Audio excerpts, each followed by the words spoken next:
আশুলিয়া শিল্পাঞ্চলে খুলেছে সব পোশাক কারখানা। কাজে যোগ দিয়েছেন শ্রমিকরা। বিদেশি অর্ডার অন্য দেশের হাতে তুলে দিতেই অস্থিতিশীল করছে একটি মহল, দাবি বিকেএমই এর। ভারতের সহযোগিতায় বাংলাদেশে চলমান বড় প্রকল্প বন্ধ হবে না। দ্বিপাক্ষিক সম্পর্ক আরও এগিয়ে নেবে মোদী সরকার। অর্থ উপদেষ্টার সঙ্গে সাক্ষাৎ করে ভারতীয় হাই কমিশনার। দিনাজপুরের বড়পুকুরিয়া তাপবিদ্যুৎ কেন্দ্রে উৎপাদন বন্ধ। কয়লাভিত্তিক তাপবিদ্যুৎ কেন্দ্র যেন জমি লোপাটের হাতিয়ার। অতিরিক্ত অধিগ্রহণে দুর্নীতি শত শত কোটি টাকা। এবং অপেক্ষার অবসান, প্রযুক্তি দুনিয়ায় ঝড় তুলে উন্মোচন আইফোন 16। থাকছে অ্যাপল ইন্টেলিজেন্স সুবিধা। ডেলিভারি শুরু 20 সেপ্টেম্বর।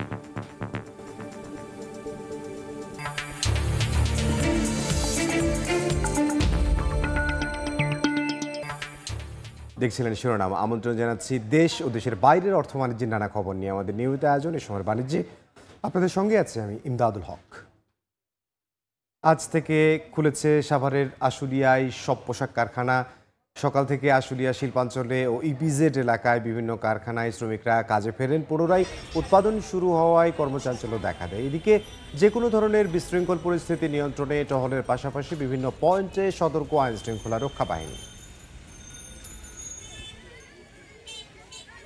চাই না যে বাহিরের মতন আমরা কোনো আন্দোলন করি বা গ্যাঞ্জাম করি। গার্মেন্টস পরিস্থিতি যে অবস্থা হয়েছে এভাবে গার্মেন্টস পরিস্থিতি রাখা যাবে না। আমরা চাই সব গার্মেন্টস ফ্যাক্টরি চলুক এবং সবাই কাজ করুক। মেশিনের চাকা যদি না চলে তাহলে আমাকে দিন চলবে না। তার কারণে আমরা চাই ফ্যাক্টরি সুন্দরভাবে চলুক। কর্মক্ষেত্রে যদি সমস্যা সৃষ্টি করে তাহলে এটা আমাদের সকলের জন্য সমস্যা। কারণ এই কর্ম যদি বাংলাদেশে বন্ধ হয়ে যায় তাহলে কোনে কোনে লোক বিভিন্ন সমস্যায় পড়বে। এই মুহূর্তে সাভারের আশুলিয়ায় আছেন সহকর্মী মুজাফর হোসেন জয়। সরাসরি যাব তার কাছে।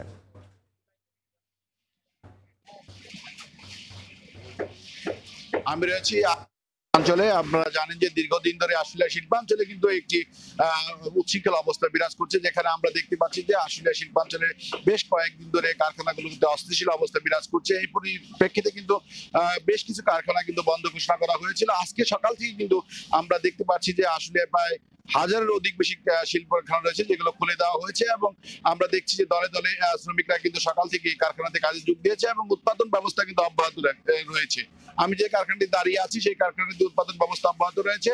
প্রশাসনের পক্ষ থেকে জানানো হয়েছে যে শিল্প পুলিশ সহ আপনার সেনা সদস্যরা মোতায়েন রয়েছে, যারা বিভিন্ন স্থানে টহল দিচ্ছেন। একই সাথে কিন্তু আমরা যে দেখতে পাচ্ছি যে সেটি হচ্ছে যে বিভিন্ন স্থানে কিন্তু সেনা সহ তারা টহল দিচ্ছেন এবং তারা বলছেন যে যে কোনো ভাবেই হোক বিশৃঙ্খল পরিস্থিতি এড়াতে কিন্তু আইন শৃঙ্খলা বাহিনী মোতায়েন থাকবে। একই সাথে কিন্তু যেটি বলা হচ্ছে যে বর্তমানে কিন্তু পরিস্থিতি অনেকটি সুস্থ রয়েছে এবং কোন অবস্থাতে উশৃঙ্খল অবস্থা তৈরি হচ্ছে না এবং উৎপাদন ব্যবস্থা অব্যাহত রয়েছে। কারখানা মালিকরা বলছেন যে এইভাবে যদি কারখানা চলতে থাকে তাহলে কারখানা চালিয়ে নেওয়া যাওয়া সম্ভব হবে। আপনি জানেন যে আশুলিয়া এবং বৃহত্তর একটি অঞ্চল মূলত আপনার রপ্তানি প্রক্রিয়াকরণ অঞ্চল রয়েছে, সেখানেও কিন্তু বিগত কয়েকদিন পূর্বে কিন্তু একটি অস্থিতিশীল অবস্থা বিরাজ করছিল। আজকে কিন্তু পুরোপুরি শান্ত রয়েছে বলে আমরা জানতে পেরেছি। একই সাথে কিন্তু আপনার এই অঞ্চলের যে শিল্প কারখানাগুলো রয়েছে শ্রমিকরা বলছেন যে মূলত শ্রমিকরা যে জিনিসটা বলছে যে সেটা হচ্ছে যে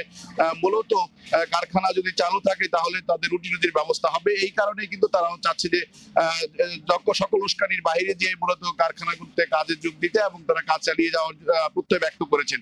একই সাথে কিন্তু প্রশাসনের পক্ষ থেকে জানানো হয়েছে যে যে সমস্ত স্থানে মূলত বিশৃঙ্খলা তৈরির সম্ভাবনা রয়েছে সেখানেই কিন্তু আমরা সেখানে কিন্তু অতিরিক্ত পুলিশ এবং আইন শৃঙ্খলা বাহিনী মোতায়েন রয়েছে।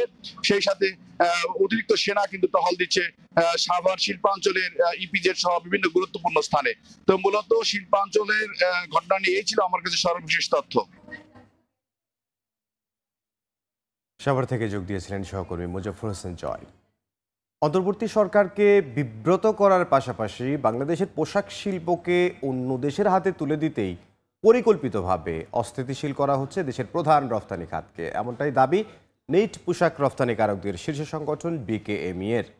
এ অবস্থায় নিজেদের স্বার্থে ষড়যন্ত্র নস্যাৎ করে দিতে নাশকতা থেকে সরে শ্রমিকদের কাজে মনোযোগ দেওয়ার পরামর্শ দিচ্ছেন অর্থনীতিবিদরা।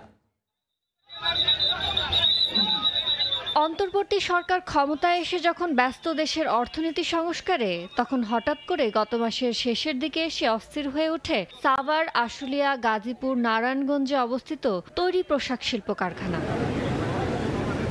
শ্রমিকদের দাবি মানতে তাদের প্রতিনিধির সঙ্গে প্রশাসন, গোয়েন্দা সংস্থা আর শিল্প মালিকদের দফায় দফায় বৈঠকেও মিলছে না সুরাহা। রাতে কারখানায় কাজ করার প্রতিশ্রুতি মিললেও দিনের শুরুতেই নানা শঙ্কে উৎপাদন বন্ধ রাখতে বাধ্য হন অনেক উদ্যোক্তা। নিট পোশাক শিল্প মালিকদের শীর্ষ সংগঠন বিকেএমএ বলছে, বাংলাদেশের পোশাক শিল্পকে ধ্বংস করতে তৈরি হচ্ছে এমন অস্থিরতা। দাবি তো রাজপথে হইতে পারে না, আর সরকারের মাত্র 1 মাস, তাদেরকেও তো বসে একটা সময় নিতে হবে, সবকিছু সেট করতে হবে, এরপরে না সরকার অ্যাকশনে যাবে বা কি করবে সেটা সিদ্ধান্ত নিবে।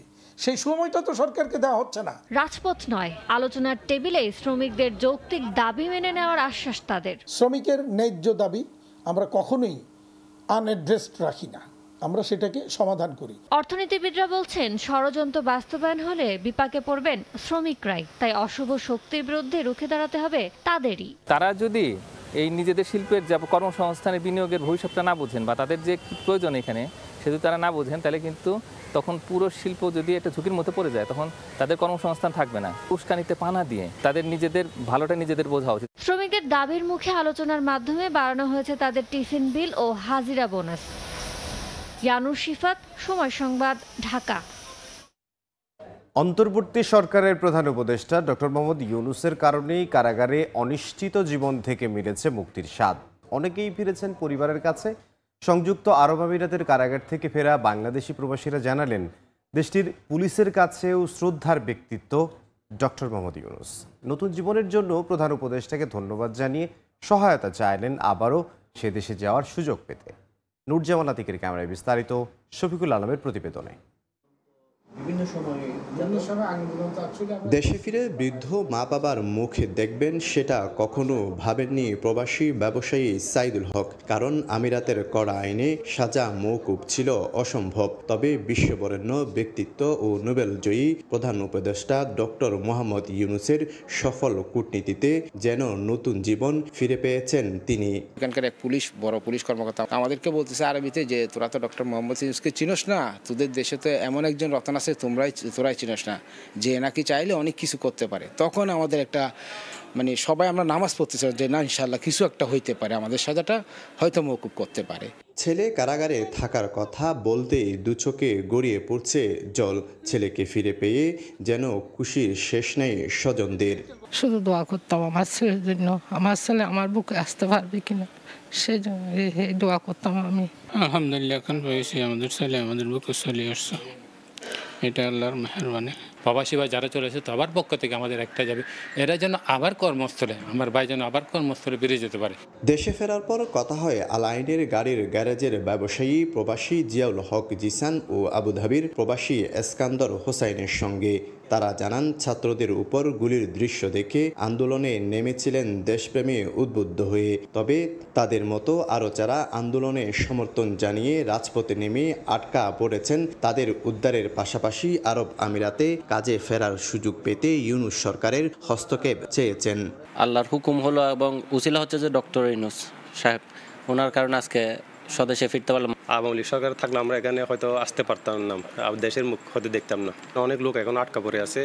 আমাদের সরকারের প্রতি বিনীত অনুরোধ যে লোকগুলোকে যত তাড়াতাড়ি সম্ভব দেশে ফিরিয়ে আনার জন্য। বৈষম্য বিরোধী ছাত্র আন্দোলনে শিক্ষার্থীদের উপর গুলি ও ইন্টারনেট বন্ধ করায় 19 জুলাই আরব আমিরাতের নানা জায়গায় আন্দোলনের কারণে 57 জনকে আটক করে সাজা দেয় সে দেশের আদালত।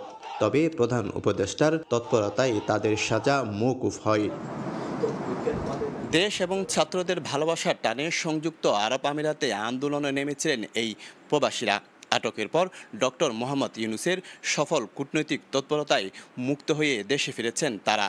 তবে এখন তাদের একটাই দাবি, তারা যেন সেই দেশে গিয়ে আবার পুনরায় ব্যবসা করতে পারেন। শফিকুল আলম, সময় সংবাদ, চট্টগ্রাম। বন্ধ হয়ে গেল দিনাজপুরের বড় পুকুরিয়া কয়লা ভিত্তিক তাপ বিদ্যুৎ কেন্দ্রের উৎপাদন। কর্তৃপক্ষ জানায়, বিদ্যুৎ কেন্দ্রটির 3টির মধ্যে প্রথম ও দ্বিতীয়টি বন্ধ থাকলেও সচল ছিল তৃতীয় ইউনিটটি। প্রতিদিন এটি থেকে 200 মেগাওয়াট বিদ্যুৎ উৎপাদিত হয়, যা জাতীয় গ্রিডেও সরবরাহ করা হচ্ছিল। তবে 6 সেপ্টেম্বর মেরামতের পর মাত্র দুদিনেই আবারও যান্ত্রিক ত্রুটি দেখা দেয়। এতে পুরোপুরি বন্ধ হয়ে যায় 525 মেগাওয়াট বিদ্যুৎ কেন্দ্রের সকল কার্যক্রম। বর্তমানে বড়পুকুরিয়া কয়লা খনির কোল ইয়ার্ড কয়লা মজুদ রয়েছে 2,30,000 মেট্রিক টন।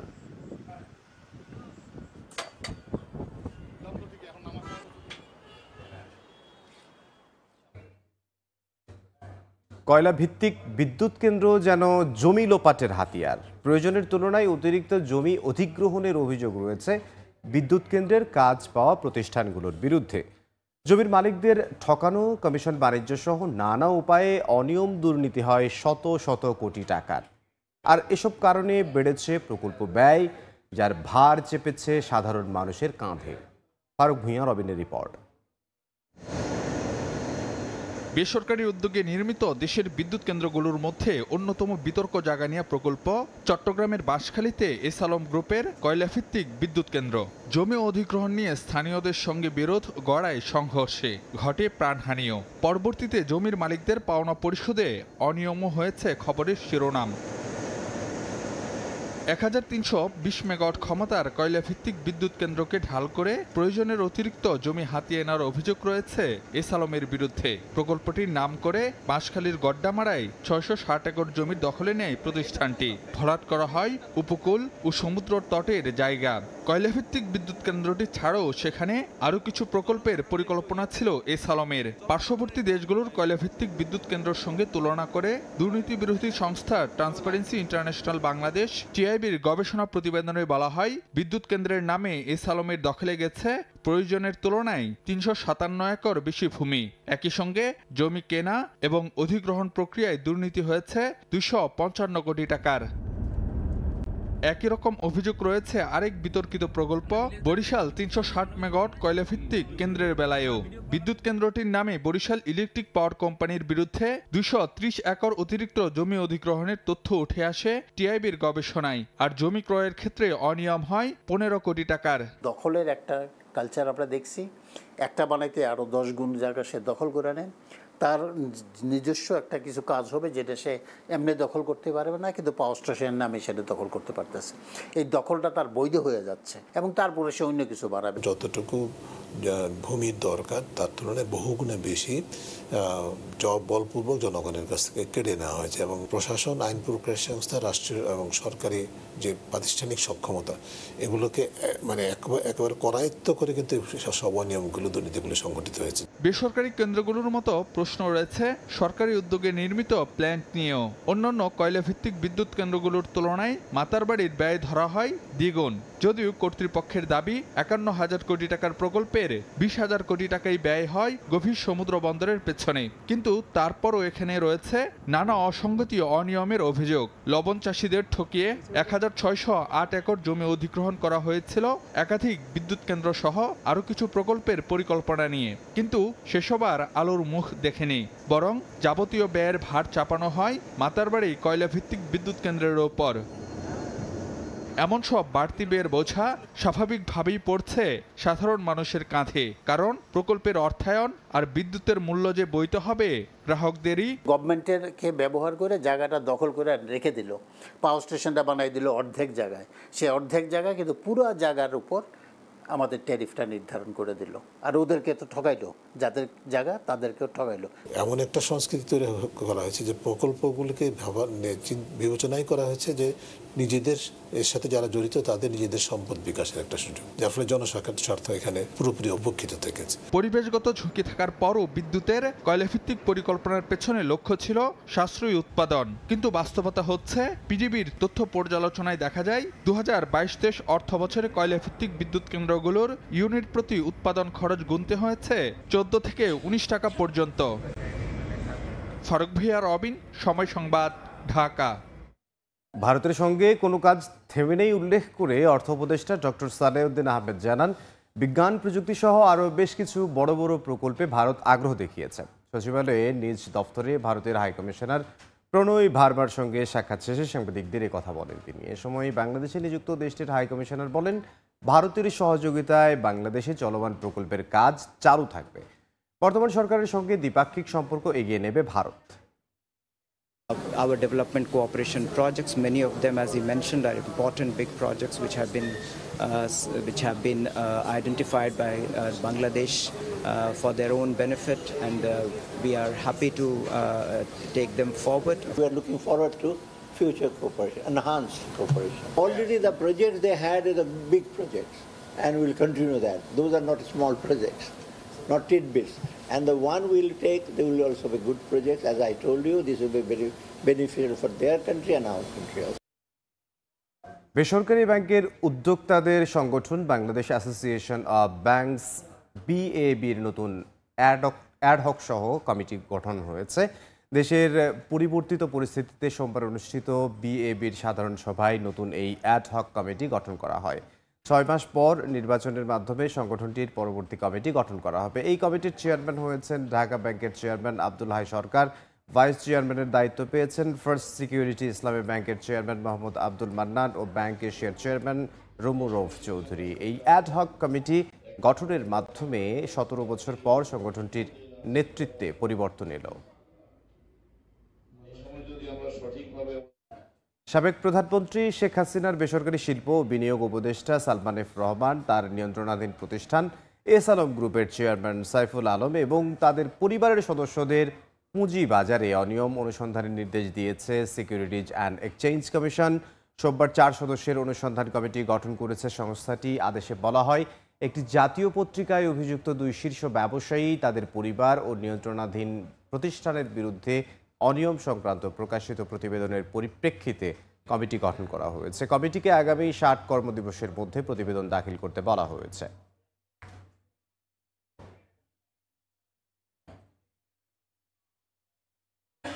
বৈষম্যহীন অডিট অ্যান্ড অ্যাকাউন্টস ডিপার্টমেন্ট নিশ্চিতের দাবিতে সেগুনবাগে যায় CGA ভবনের সামনে সমাবেশ অবস্থান কর্মসূচি পালন করছেন সারা দেশের অডিটর, সুপার ও অ্যাকাউন্টস অফিসাররা। এই মুহূর্তে সেখানে আছেন সহকর্মী ফরহাদুর রহমান, সরাসরি যাব তার কাছে। নিরীক্ষা ও হিসাব বিভাগের অডিটর বৃন্দ তাদের কার্যালয় সমূহ এবং তাদের যে পদে চাকরি করেন অর্থাৎ 10ম গ্রেডে, সেই গ্রেডের বৈষম্য নিয়ে তারা অভিযোগ তুলেছেন এবং তারা এই মুহূর্তে সেগুনবাগিচায় সারা দেশের বিভিন্ন দপ্তরের যারা অডিটর পদে কাজ করেন তারা অবস্থান কর্মসূচি পালন করছেন। সেটি কিন্তু গত 3 দিন যাবৎ অর্থাৎ রবিবার, সোমবার এবং আজকেও কিন্তু সেই অবস্থান কর্মসূচি পালন করছেন এবং তারা যেটি বলছেন, তাদের যে পদে তারা চাকরি করেন সেখানে বেতন বৈষম্য রয়েছে এবং গ্রেডিংয়ে বৈষম্য রয়েছে। তারা যেটি বলছেন, তারা 10ম গ্রেডে এই পদে 61 জন তারা পাচ্ছেন, আর বাকি প্রায় 6,900-এর অধিক অডিটররা কিন্তু তাদের সেই বৈষম্যের শিকার হচ্ছেন। 2015 সালে এই পদে যারা চাকরি করেন তাদের একটি পিটিশনের মাধ্যমে আদালত তাদের পক্ষে রায় দেয় এবং তাদেরকে 10ম গ্রেডে অর্থাৎ তাদের পদকে 10ম গ্রেডে উন্নীত করার কথা বলা হয়েছিল এবং সেই পিটিশন যারা করেছিলেন 61 জন, সেই 61 জনের বিপরীতে শুধুমাত্র এই পদটি বাস্তবায়ন করা হয়েছিল। কিন্তু বাকি যারা আছেন তাদের ক্ষেত্রে 11তম গ্রেডে বাস্তবায়ন ছিল, সেটিকে তারা বৈষম্য বলছেন এবং সেই বৈষম্যের প্রতিবাদে তারা কিন্তু এখানে অবস্থান কর্মসূচি পালন করছেন। তারা যেটি বলছেন, আদালতের সেই পিটিশনের পরে রিট পিটিশন হয়েছে, 2018 সালে তারা রায় পেয়েছেন এবং সেই রায়ের বিপরীতে আইন মন্ত্রণালয়, অর্থ মন্ত্রণালয়ে সব ধরনের ক্লিয়ারেন্স থাকার পরেও তাদের কোনো একটি কারণে অর্থ বিভাগের ব্যয় ব্যবস্থাপনা বিভাগে সেটি আটকে আছে এবং সেটিকে তারা স্পষ্ট বৈষম্য বলছেন। CGA বা CAG কার্যালয়ের অধীনস্থ যেসব দপ্তর সারা বাংলাদেশে আছে তারা কিন্তু এই বৈষম্যের কথা বলছেন এবং তারা যেটি বলছেন, এই অবস্থান কর্মসূচি তারা ততদিন পর্যন্ত পরিচালনা করবেন যতদিন না পর্যন্ত তাদের এই বেতন বৈষম্য অর্থাৎ গ্রেডিং বৈষম্যটি ঠিক না হয়। তো CGA ভবনের সামনে থেকে আমার কাছে এই ছিল সবশেষ তথ্য। ফরহাদুর রহমান যোগ দিয়েছিলেন সেগুনবাগিচা থেকে।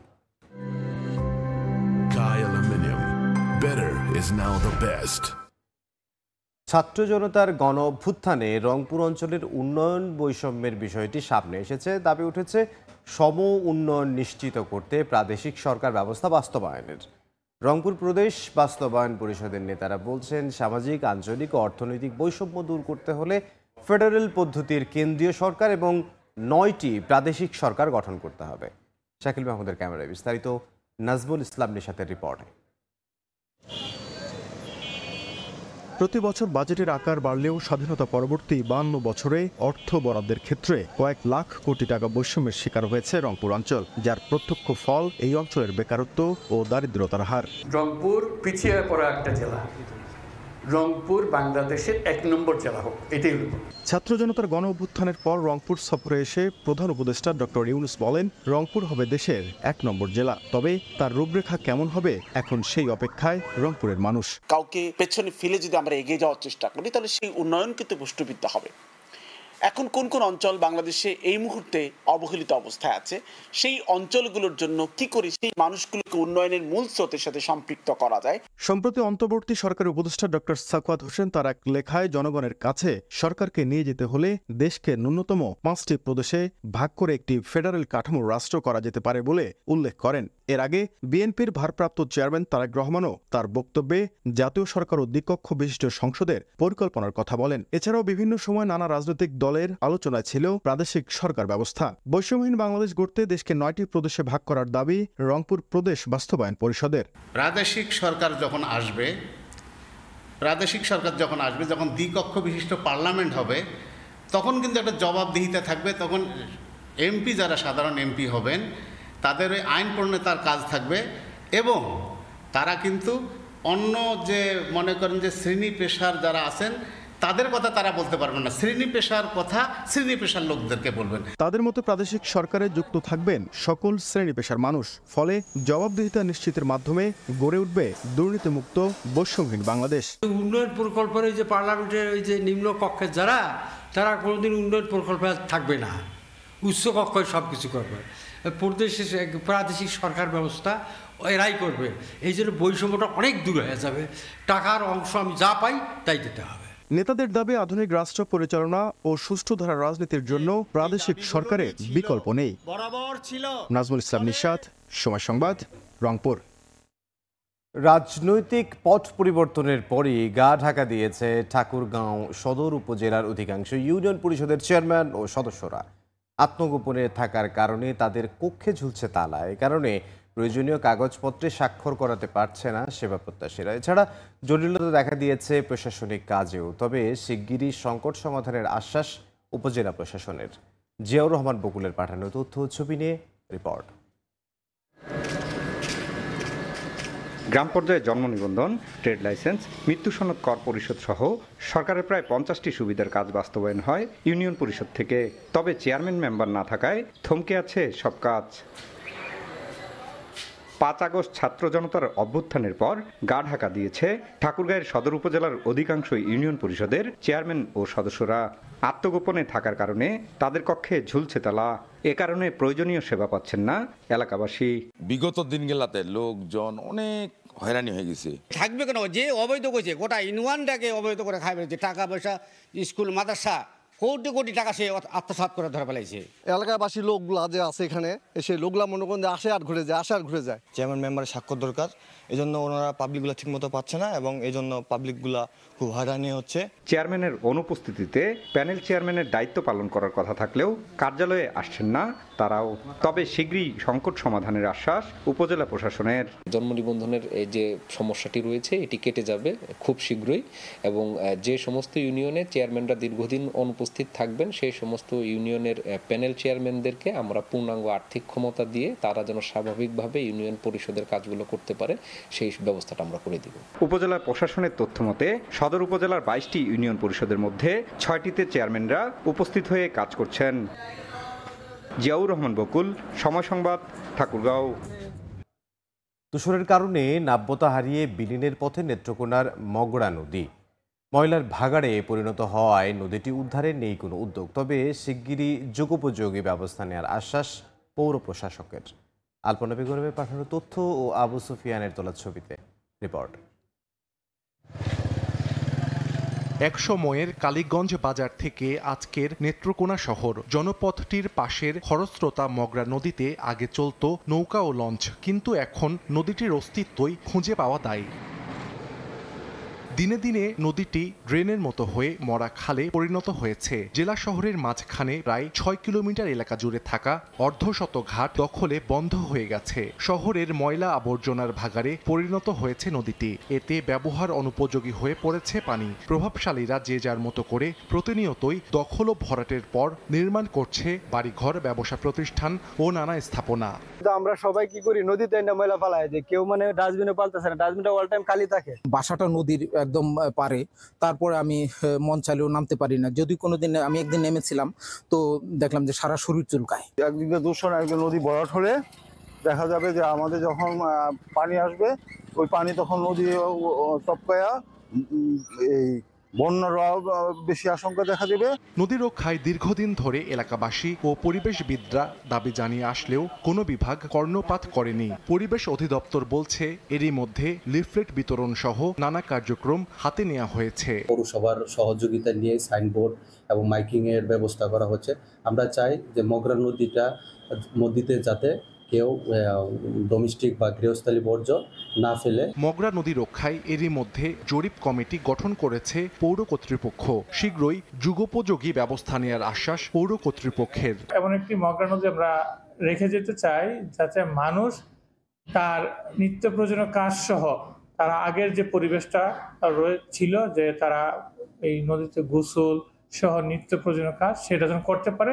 পৌরসভার তথ্য মতে জরিপের প্রথম ধাপেই মগরা নদীতে সরাসরি 48টি বাড়ির পয়ঃনিষ্কাশন সংযোগ পাওয়া গেছে। সময় সংবাদ, নেত্রকোনা। বেনাপোল বন্দর দিয়ে ভারত বাংলাদেশের মধ্যে যাতায়াত ইমিগ্রেশন কার্যক্রম ভোর 6:30টার পরিবর্তে সকাল 7টায় শুরু হওয়ায় যাত্রীরা হয়রানি ও দুর্ভোগের শিকার হচ্ছেন বলে অভিযোগ উঠেছে। গত 5 অগাস্টের পর থেকে এই অবস্থা চললেও পরিস্থিতি স্বাভাবিক করতে কোনো পদক্ষেপ নেই সংশ্লিষ্টদের। এদিকে ভারত ভ্রমণে দিন দিন ভ্রমণ করের পরিমাণ বাড়লেও সেবা বঞ্চিত হওয়ায় ক্ষোভ প্রকাশ করেছেন পাসপোর্টধারীরা। বেনাপোল থেকে আজিজুল হকের তথ্য, শাওন হোসেনের ছবি নিয়ে রিপোর্ট।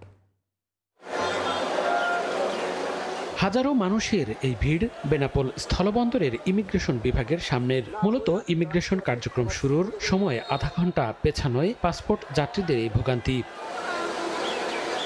ভারতে যাওয়ার ক্ষেত্রে যোগাযোগ ব্যবস্থা সহজ হওয়ায় বেনাপোল ও ভারতের পেট্রাপোল বন্দর ব্যবহার করে সবচেয়ে বেশি যাত্রী যাতায়াত করেন। বর্তমানে ভিসা ব্যবস্থায় নানা প্রতিকূলতায় যাত্রীর সংখ্যা কমে দিনে 4 থেকে 5 হাজারের ঘরে থাকলেও স্বাভাবিক সময়ে এ সংখ্যা ছিল 10 থেকে 12,000।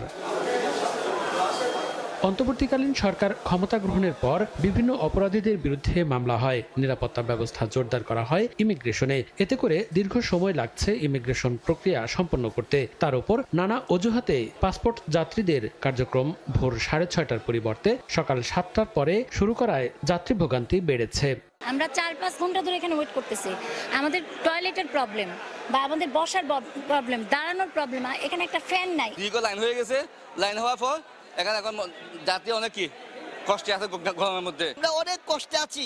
এখন সকাল 8টার থেকে 8:30 বেজে যাচ্ছে, এখনো বর্ডারে কোনো কাজ তো অফিসাররা কোনো কাজ করতেছে না। এই 100 টাকা 150 টাকা 200 টাকা লয়া বিশৃঙ্খলিত করে এদিক দিয়ে লোক ঢুকায় এরা সবগুলা। তবে সংশ্লিষ্ট প্রতিষ্ঠানগুলো সবাই একসঙ্গে অফিসের কার্যক্রম শুরু না করায় পাসপোর্ট যাত্রীদের ভোগান্তি বেড়েছে বলে মনে করেন স্থলবন্দরের কর্মকর্তা।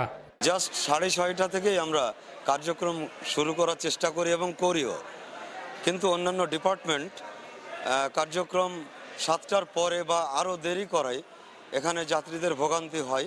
বছরে বেনাপোল বন্দর ব্যবহারকারী পাসপোর্ট যাত্রীদের কাছ থেকে ভ্রমণ বাবদ বাংলাদেশ সরকার প্রায় 150 কোটি টাকা ও ভিসা ফি বাবদ ভারত সরকার 100 কোটি টাকার কাছাকাছি আয় করে থাকে।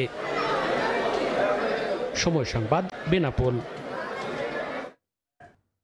আইফোন 16 সহ অন্যান্য নতুন মডেলের অ্যাপল পণ্য উন্মোচন করেছে মার্কিন প্রযুক্তি জায়ান্ট অ্যাপল। যুক্তরাষ্ট্রের ক্যালিফোর্নিয়ায় ইটস গ্লো টাইম অনুষ্ঠানে নতুন পণ্য প্রকাশ করা হয়। বিশ্বের বিভিন্ন প্রান্ত থেকে অনলাইনে সরাসরি দেখা গেছে অনুষ্ঠানটি। অ্যাপলের জন্মস্থান ক্যালিফোর্নিয়া থেকে বিস্তারিত জানাচ্ছেন লস্কর মামুন। আইফোন মানেই বড় চমক। প্রতি বছর আইফোনের নতুন সিরিজ বাজারে নিয়ে আসে অ্যাপল। আইফোনের নতুন এই সংস্করণের অপেক্ষায় থাকে বিশ্বের কোটি গ্রাহক ও প্রযুক্তি প্রেমীরা। অবশেষে নতুন মডেলের আইফোন 16 সহ অন্যান্য অ্যাপল পণ্য উন্মোচন করল মার্কিন প্রযুক্তি প্রতিষ্ঠান অ্যাপল। বিশ্বজুড়ে প্রযুক্তি প্রেমীদের চোখ ছিল টিভি পর্দায় মার্কিন প্রযুক্তি জায়ান্ট অ্যাপলের ইটস গ্লো টাইম নামের এক বিশেষ বার্ষিক অনুষ্ঠান উপভোগে। অবশেষে প্রতীক্ষার অবসান ঘটিয়ে প্রযুক্তির দুনিয়ায় ঝড় তুলে বাজারে এলো স্মার্টফোন আইফোন 16। প্রযুক্তিবিদদের মতে 1.5 দশকের ইতিহাস ভেঙে এই প্রথম অ্যাপল ইন্টেলিজেন্সের সুবিধা যুক্ত করা হয়েছে এই সিরিজে। ফ্রি আপগ্রেড করে অ্যাপল ইন্টেলিজেন্সের কল্যাণে নানা টুলস পাবেন আইফোন 16 ব্যবহারকারীরা। এই সিরিজে প্রসেসর হিসেবে থাকছে অ্যাপলের A18 চিপসেট। অবিশ্বাস্য আপগ্রেড করা হয়েছে ক্যামেরা ফিচারে। জীবন রাঙাতে থাকছে 48 মেগাপিক্সেল আল্ট্রা ওয়াইড 3 ক্যামেরা। নতুন আইফোন সিরিজের ফোনগুলোর সাইড প্যানেলে যুক্ত হয়েছে অ্যাকশন ও ক্যাপচার বাটন। সেলফি তোলার কাজটি সহজ করতে ক্যাপচার বাটন এবং অ্যাকশন বাটন দিয়ে ব্যবহারকারীরা আরো সহজে আইফোনের বিভিন্ন ফাংশন নিয়ন্ত্রণ করতে পারবেন। আইফোন 16 6.1 ইঞ্চি, 16 প্লাস মডেলে 6.7 ইঞ্চি, আইফোন 16 প্রো 6.3 ইঞ্চি এবং প্রো ম্যাক্স মডেলে 6.9 ইঞ্চি ডিসপ্লে পাবেন ব্যবহারকারীরা। ওলেড প্যানেলের কারণে আইফোনের সবচেয়ে উজ্জ্বল ডিসপ্লেও হবে আইফোন প্রো ম্যাক্সে। সাদা, কালো, গোলাপি, নীল ও সবুজ এই 5 রঙের আইফোন 16-এ থাকছে ওয়াটার ও ডাস্ট প্রতিরোধ সুবিধা। এখন থেকে জনপ্রিয় চ্যাটজিপিটি এর উন্নত ফিচারগুলো অ্যাক্সেস করা যাবে আইফোন থেকেই। সিরিকে ব্যবহার করে চ্যাট জিপিটির সাথে সহজেই যুক্ত হতে পারবেন ব্যবহারকারীরা। আইফোন 16 এর পাশাপাশি অ্যাপল তাদের নতুন মডেলের অ্যাপল ওয়াচ 10 সিরিজ এবং এয়ারপডস ল্যাপটপ সহ অন্যান্য নতুন পণ্য উন্মোচন করে। আইফোন 16 এর দাম শুরু হবে $799 থেকে, বাংলাদেশি মুদ্রায় প্রায় 96,000 টাকা। এখন থেকেই অ্যাপলের নতুন পণ্য প্রি অর্ডার করা যাবে এবং আগে আসলে আগে পাবেন ভিত্তিতে অ্যাপলের নতুন পণ্য ডেলিভারি শুরু হবে 20 সেপ্টেম্বর থেকে। লস্কর আল মামুন, সময় সংবাদ, ক্যালিফোর্নিয়া, যুক্তরাষ্ট্র। বিশ্বের প্রথম ট্রিলিয়নিয়ার হতে চলেছেন প্রযুক্তি জগতের কিংবদন্তি ইলন মাস্ক। ইনফর্মা কানেক্ট একাডেমির এক গবেষণা জানায় মাস্কের বর্তমান সম্পদ বৃদ্ধির হার অব্যাহত থাকলে 2027 সালের মধ্যেই তার সম্পদ $1 ট্রিলিয়ন ছাড়িয়ে যেতে পারে। প্রতিষ্ঠানটি আরও জানিয়েছে 2028 সালের মধ্যে ভারতের সবচেয়ে ধনী ব্যক্তি গৌতম আদানিও ট্রিলিয়নিয়ার ক্লাবে যোগ দেবেন। বিশ্বে 3000-এর কিছু বেশি বিলিয়নিয়ার থাকলেও এখন পর্যন্ত ট্রিলিয়নিয়ারের খাতায় নাম লেখাতে পারেনি কেউ। তবে মার্কিন ধনকুবের ইলন মাস্কের সম্পদ যে গতিতে তরতর করে বাড়ছে, সেই তালিকায় নাম উঠতে খুব বেশি সময় লাগবে না। ইনফর্মা কানেক্ট একাডেমির এক গবেষণা বলছে ইলন মাস্ক বিশাল সম্পদ বৃদ্ধির হার ধরে রাখলে 2027 সালের মধ্যেই $1 ট্রিলিয়ন মালিক হতে পারেন। মার্কিন এই ধনকুবেরের বার্ষিক গড় সম্পদ বৃদ্ধির হার 109.88%। তার মোট সম্পদের পরিমাণ $237 বিলিয়ন। টেসলা, স্পেসএক্স ও সামাজিক মাধ্যম এক্সের মতো কোম্পানির মালিকানা তাকে বিশ্ব অর্থনীতিতে নতুন উচ্চতায় নিয়ে যাচ্ছে। টেসলার বর্তমান বাজার মূল্য $669.28 বিলিয়ন, যা আগামী বছর $1 ট্রিলিয়ন অতিক্রম করবে বলে আশা করা হচ্ছে।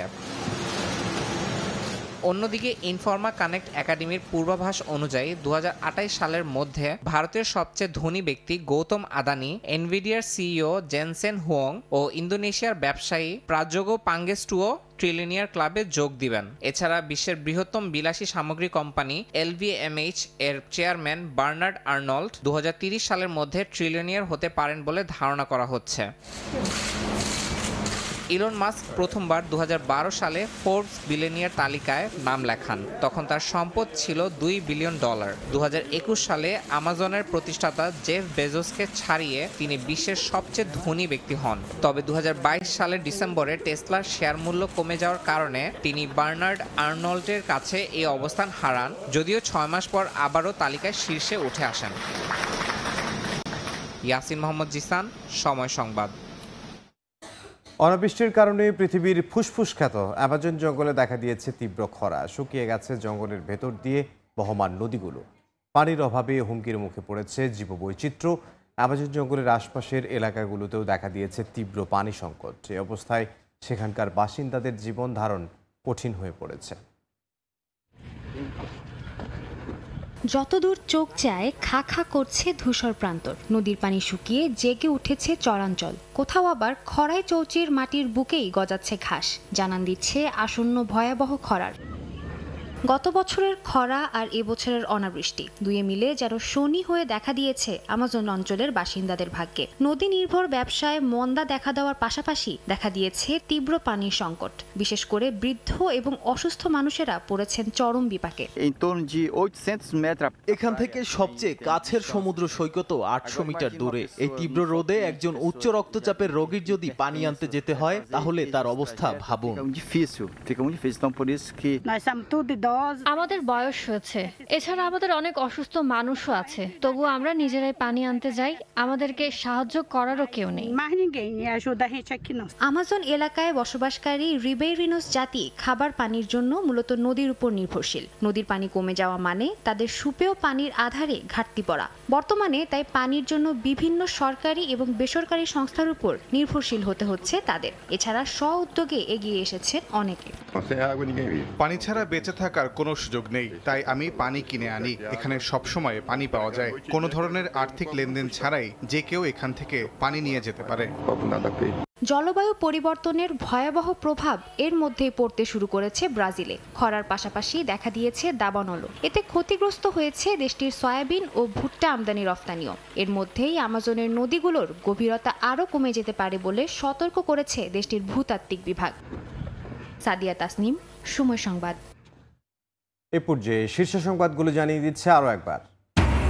আশুলিয়া শিল্পাঞ্চলে খুলেছে সব পোশাক কারখানা, কাজে যোগ দিয়েছেন শ্রমিকরা। বিদেশি অর্ডার অন্য দেশের হাতে তুলে দিতেই অস্থিতিশীল করছে একটি মহল, দাবি বিকেএমই এর। ভারতের সহযোগিতায় বাংলাদেশে চলমান বড় প্রকল্প বন্ধ হবে না, দ্বিপাক্ষিক সম্পর্ক আরও এগিয়ে নেবে মোদী সরকার। অর্থ উপদেষ্টার সঙ্গে সাক্ষাৎ করে ভারতীয় হাই কমিশনার। এবং দিনাজপুরের বড় পুকুরিয়া তাপ বিদ্যুৎ কেন্দ্রে উৎপাদন বন্ধ, কয়লা ভিত্তিক বিদ্যুৎ কেন্দ্র যেন জমি লোপাটের হাতিয়ার। অতিরিক্ত অধিগ্রহণে দুর্নীতি, শত কোটি টাকা।